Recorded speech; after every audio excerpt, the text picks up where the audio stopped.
We're going to go ahead and get kicked off with our next presenter, who I am really excited to introduce. It's kind of funny. Peter and I worked together in former life, where he was on our team with a contracting company, and we kind of had, he was in a different office, and we kind of, moved to different roles, different jobs. And I want to say it was 2 years ago, Peter, at the D1st Summit in Austin. Somebody had mentioned, oh yeah, Peter's here, and I'm like, wait a minute, the same Peter Ortiz that I used to work with, and obviously it was, so it was kind of cool reconnection, and now we've got you on board here with speaking at the summit too, which is really cool. So small world indeed. Yeah, absolutely. Anyway, yeah. So anyway, Peter comes to us now with a cyber reason, where he is focused on incident response and threat hunting. Obviously, a perfect fit for the summit. And he's going to be talking about building a threat hunting program. And this is really important because so many times people will come to us or just have conversations in the physical or virtual hallways and say, I want to get started with threat hunting. How do I start? Where do I begin that process? And it's just not an easy answer to provide. It's not like there's a simple checklist for it. But I'm excited for these approaches that you're going to be bringing to us because I think the folks who are going to be watching this now and in the future will be able to apply the findings and the lessons learned that you're bringing here today and figure out how that applies best to their own requirements for their own security program. So that said, we're really glad to have you here, Peter, and excited for your tale of two hunters. Thanks so much. Thanks so much for that. Let's see, can I click around? Here we go. All right. So hi, everyone. Thanks for attending this talk today. As I said, my name is Peter Ortiz. I'll be walking you through some of the approaches used to build threat hunting teams that I've been personally part of developing. One of the things I'd like to preface here is that everything I'm going to say, um, I didn't start building these teams on my own. It took a group of talented individuals, but hopefully there's some perspectives here that can give you an idea of the things you can do to help progress your own program's maturity. So a little bit about myself. I'm the Senior Director of Global Solution Services for CyberReason. I've been with CyberReason since 2016. Before this, I've had multiple roles in digital forensics, incident response, and even dipped my toe in that e-discovery world. But I spend the majority of my free time advocating for families in scouting, since I have a son who's a BSA tenderfoot and a daughter who is a Cub Scout wolf. Here we go. Yes. Okay. So let's take a moment to set up what we're going to go through. We'll be talking about two teams, both with the same vision and goal to be hyper mature teams, capable of delivering their idea of threat hunting in a reliable and repeatable manner. We'll do a year-by-year breakdown of the key initiatives each team undertook and how those initiatives benefited the respective teams. And we'll also talk about how you can take some of these techniques and make them work for yourself. Um, as Phil said, we often hear about these are the things you should do in threat hunting. These are the things you should go look for. This is how you should do it. Hopefully, this will show you that it's an approach that you're going to have to work at, that it's not going to be an overnight turned on turnkey solution. It takes years of work, it takes years of determination, and the skill sets and the people to be able to do it. Where we begin is we have, let's start about talking about the two types of teams we had. On one side, we had a team of scrappy do-it-yourselfers, and on the other side, a team that was afforded the privilege of having that executive buy-in that we always talk about and the tech stack that gave them, a leg up on everything. Also, take note of the years here. One team was being developed when APTs were really beginning to emerge as a publicly known commercial threats. Operation Aurora had just been publicly disclosed a year earlier, and many non-tech companies were barely beginning to understand the severity associated with that. Um, Night Dragon operation would soon be for this team something that they would have to be aware of or something they would have to deal with. We also have to take into consideration the tech and the mentality of the time. Security teams were still focusing on those perimeter firewalls, looking to AV tech for solutions. And the only executives who were kind of pushing the charge or leading the charge here were those who kept their ear to the ground to hear more rumblings about APTs and corporate espionage. And it would be these two campaigns, so Operation Aurora and Night Dragon, that later became breaches for these companies or motivating factors to mature security organizations. When we talk about this scrappy group of DIYers, they really were a group of self-starters, sometimes scrounging together pieces of tech to make things work. The team itself was involved in the DFIR, SANS, InfoSec communities, listening and talking to peers. Um, the main goal here was to protect the enterprise. So in order to do so, they would have to mature the program. And at the end of the day, we knew that we were going to be our own customer, that we would have to prove our value back to the business. And with any established company, you know that there's a lot of red tape to make your way through. So everything has to be very business oriented. The second security team, they had the experience of a very hyper mature cyber executive staff who were completely bought into the idea from day one. This made progress a lot easier to realize because they had that executive buy-in. We had alliances with the DevOps team. We had resources that we could throw at projects. And I would say most importantly, we had an agile mentality that was already kind of existing that we just adopted. Uh, so those are all things to just kind of keep in the back of your mind when we're talking about these two teams and the challenges they faced during the process of building the teams. So now that we have a high-level overview of kind of the stakes that both the stakes that both teams were facing, we'll go through each one of the teams one at a time, and we'll start with our scrappy DIYers. Our first year about covering the basics, so understanding what the table stakes were for having a solid security practice. One of the things we really had to be cognizant about was the fact that everything had to be very well calculated.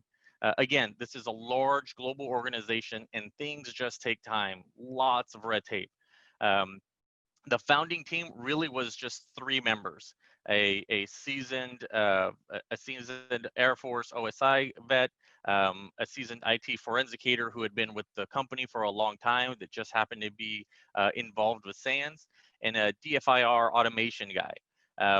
We had this base level of skill set of someone you could understand the policies, understand the tech in the business, and understand the gaps in what you were trying to do.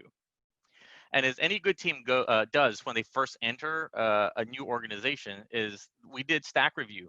We really took a look at examining what tools we already had at our disposal and where there were gaps in those tools.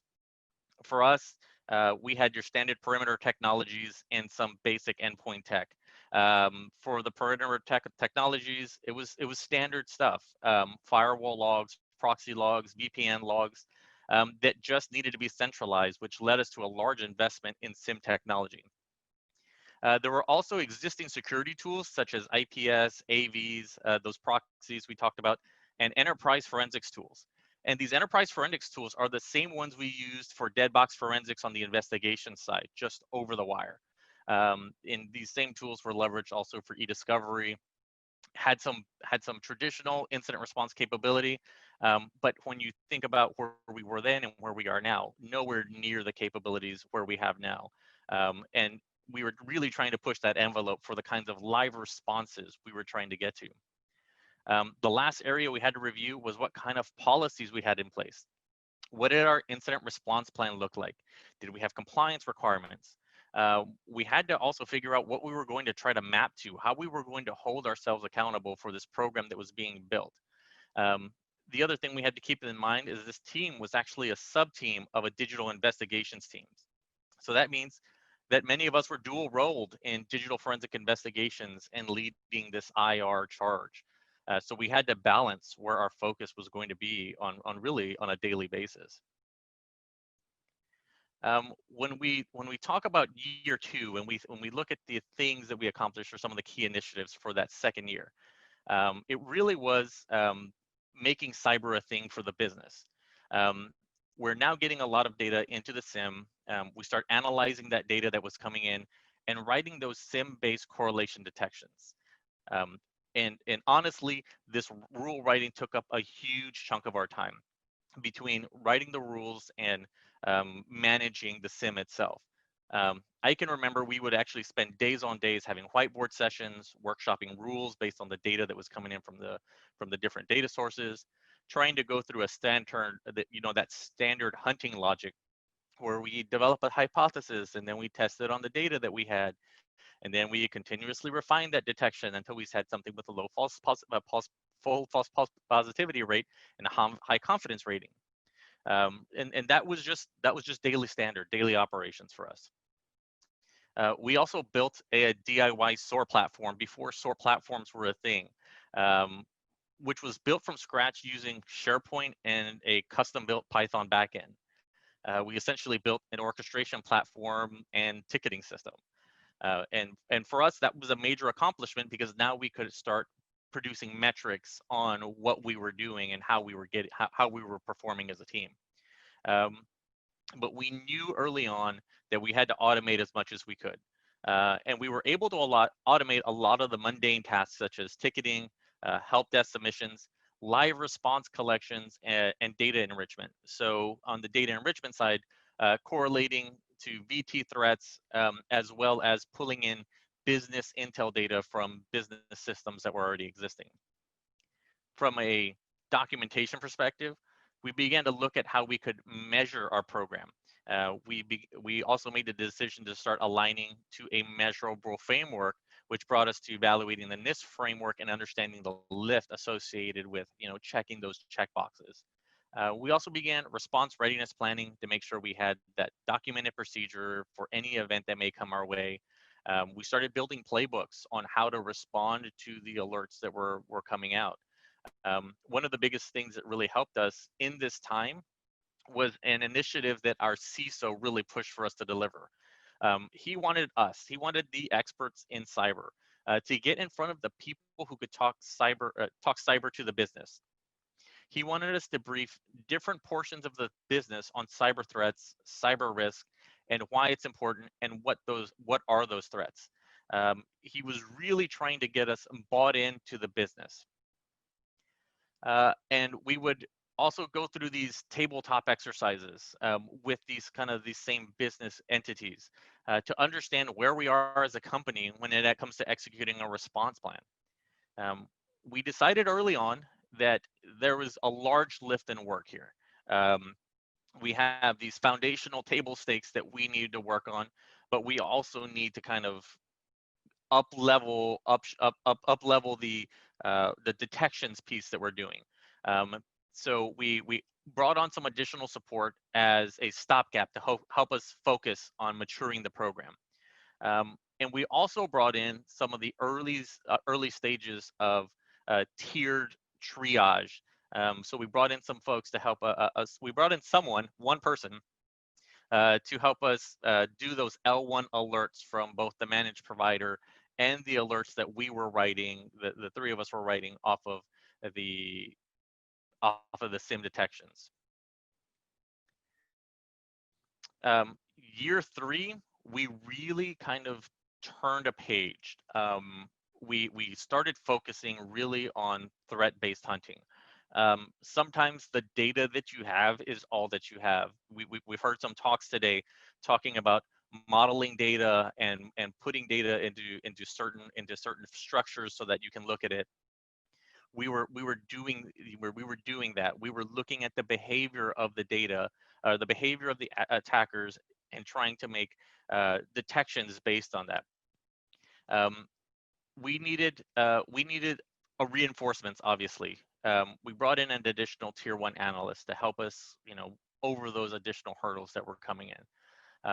But more importantly, we needed someone with threat knowledge and that understood the geopolitics. Since we are a global entity, we needed someone who would understand those geopolitical issues.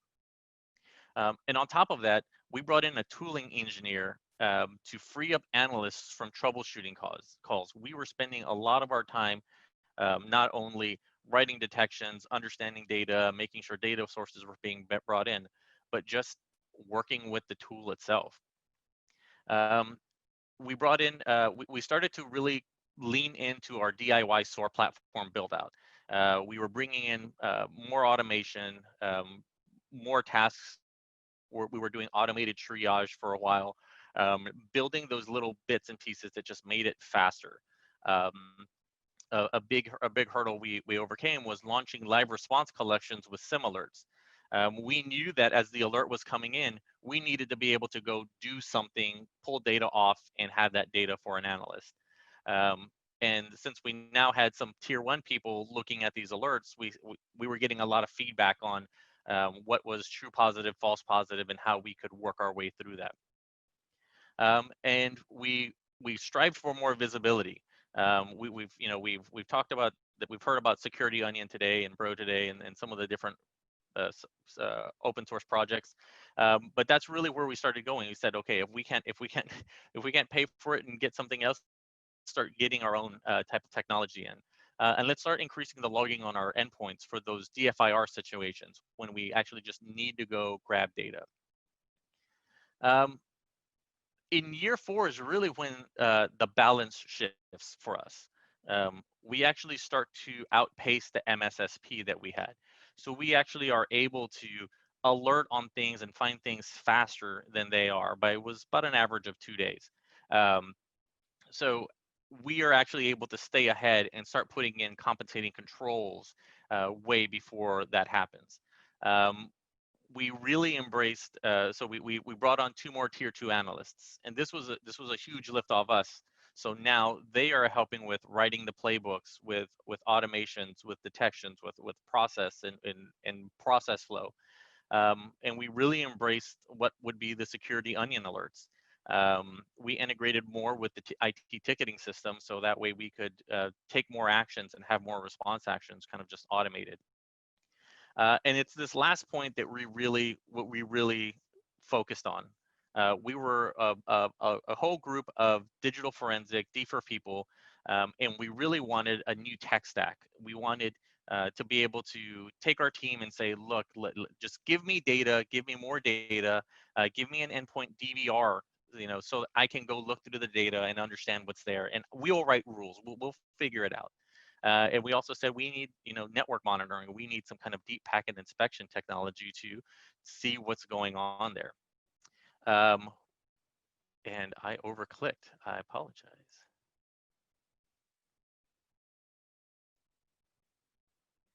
As with anything though, there was we knew what we got more than we bargained for. We had that buy-in, but the market just decimated the entire industry, and things were cut and things had to go. We had that. We needed full alignment, and we had about 3/4 of that, which one voice can really tip favors one way or the other. And occasionally in the business itself, we got pulled way too far into the weeds. Now we'll talk about the second group that we had. So this is a team that is a little bit more, that had some advantages to it. This team was able to start over coming in, but not start from scratch. There was already a SOC that kind of handled alerts coming out of this platform. But the threat hunting side needed more maturity.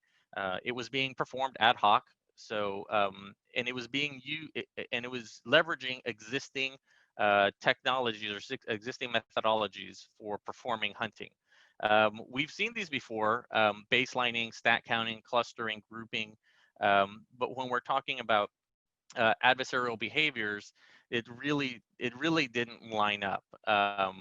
Because there's so much of a lift that's associated with that. But these were the thought processes that this team had at the time.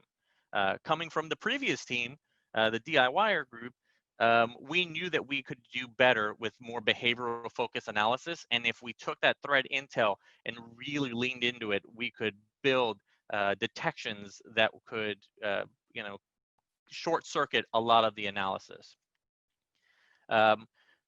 Year 2, we had a team that actually used a Scrum process for the sprints. So the SOC actually had a very regimented process already, just for project management reasons. And we kind of adopted that same methodology, so that way we could hold ourselves accountable and see incremental value and incremental change. What we did during those 2 week Scrum sprints, that's the time that we took to go through our hunting methodology, our pre-hunting methodology, um, developing hypotheses off of research that we were seeing out in the open. So looking at vendors, looking at information sharing groups, looking at peer groups, looking at academic researchers that were out there, or Twitter blogs, testing that against the data set that we had. So making sure that we could have something that translates into the data we had. But not only that, we also took the time to build forward-thinking rules. So we built Yara and Snort rules just in case we would ever have those kinds of capabilities. At this point, it was really just one person hunting over a small handful of our environments. And in order to expand, you needed more hands, you needed better processes, and really leaning into automation. So there was some time spent learning what the APIs were, how to leverage the APIs, and which mundane tasks could be really automated. Year three, um, yep, okay. Year three, we really leaned into now mapping to MITRE.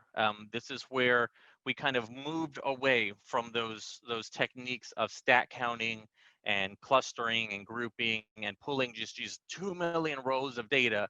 Now looking for adversarial techniques that we know are being used right now. We brought in some additional folks who were threat hunters with reverse engineering experience, some DFIR experience, but really had a passion for reading about threats, understanding the threats, and wanted to tear every bit and piece apart to understand how we could find something. Some of the things that this team kind of said was, look, we're spending way too much time on just the reverse engineering piece. So we put an investment into malware analysis sandbox for them, so that they could speed up that part of their process. The other piece that they wanted was, hey, we need access to more data, to more threat intel repos. And so that's where groups like Malpedia came through, or Virus Total Enterprise Descriptions, those pieces, getting them access to the data that they wanted, introducing them to peer groups, so they have someone else to talk to. But it was really focusing on that, on moving over that reliance away from reliance on that outlier analysis, and focusing more on those indicators of behavior, mapping to MITRE attacks, so that way you could have now this rich data set that we know that adversaries are actually using, and using that to go in and look for things. Because when really what we're trying to do is not spend as much time um, digging through data to find a needle in a haystack. If we already know how the adversary acts, how the adversary moves, the operations that the adversary takes, why not spend more time looking for those things than, let's say, an outlier schedule task? That's going to give you so much data. We have to look for other ways to say, look, let's complement these two pieces. If we have a scheduled task plus we have something else over here, let's use those two techniques together and say, now let's see when we have the one on the left, and let's see when we have on the one on the right, and see where they intersect, as far as the data goes. Year four, um, we we we're taking a lot of the things that the first team had. We're taking that behavioral based hunting approach. We're bringing in threat intel data and using threat intel data to move ahead. We're mapping to the behavioral pieces and seeing where those behavioral pieces kind of intersect with what we're doing. Um, we were still doing it on a cadence basis, but we were wanting to get faster because um, there's no benefit when you're hunting. There's no benefit to doing it later and later after these techniques are being used or after reports or emerging threats are showing. So we moved kind of these individual jobs off of people's laptops and moved them into an automated into the SOAR platform. We didn't build it this time. We just got one off the shelf and used that SOAR platform to automate a lot of this workflow. And we integrated with a lot of different pieces at this time. One of the things we noticed was that we were generating a lot of content. The threat intel team now, the threat hunt team who's building the content is generating a lot of this. It needed to go somewhere. It needed to be in a common format as well. And so this is where you start to look at threat intel platforms. You look at MISP or you look at Getty or you look at any of those other technologies and say, look, I'm going to put this data in here. Now, SOAR, you come grab data and go look for it in the platform. Um, and also a major hurdle that we lifted was providing that data to the SOC. So that way the SOC now had the additional context and data of emerging threats to kind of bump up against. What this allowed the SOC to do was actually move much faster because the SOC is now not spending so much time researching and reading, but actually the threat hunt team is going in and presenting debriefs saying these are the threats that are happening this week. These are the major campaigns we're monitoring. These are the techniques that you'll be seeing as detections, as alerts coming through to you. And anything that's a high fidelity alert, we're going to go submit tickets for the product team to go put those into that detection platform. So that talks to a lot of standardizing the packages, leveraging a platform, and getting the SOC involved so that way they can understand. And we were actually able to use the SOC as a tier one analyst. So someone earlier in one of the talks said leveraging the folks that you have. This is really where we transform the data and transform the alert into something that was researchable, a good lead to go follow on. Plus, they had the threat intel data to kind of marry those two pieces together.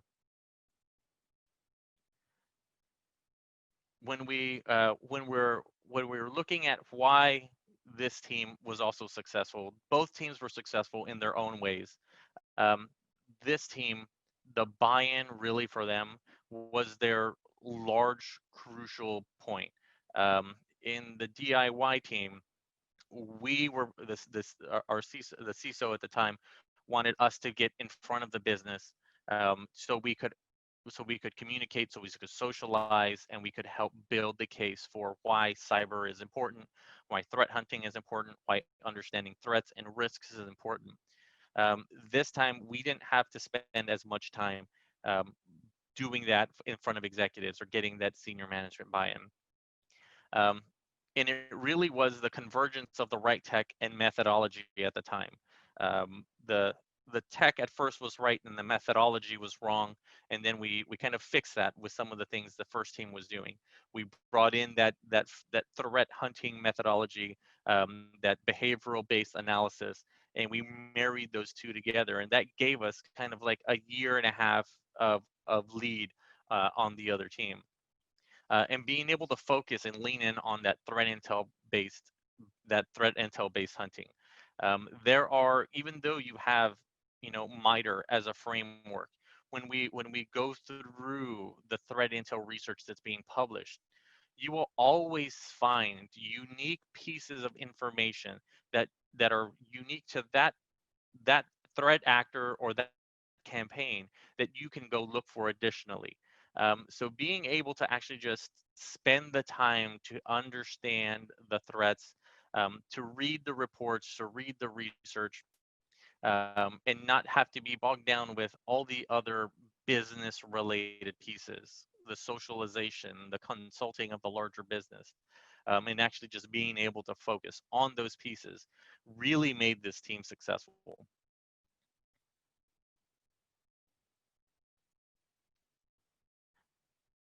Um, so when we talk about this, um, there will always be someone who has their eyes on you.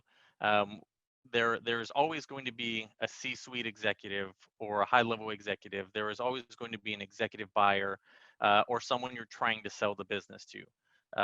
Having their buy-in is crucial to the success. How do we get that buy-in? Socialization. Understand the risks. Understand how to talk to this in a business context. What is the risk to the business? Um, when we've talked traditionally about um, different breaches that have happened in the past, I've always heard, the one of the phrases that I've heard a lot, probably in my entire career, is always, well, we're not a bank. We don't have to worry about that because we're not a bank.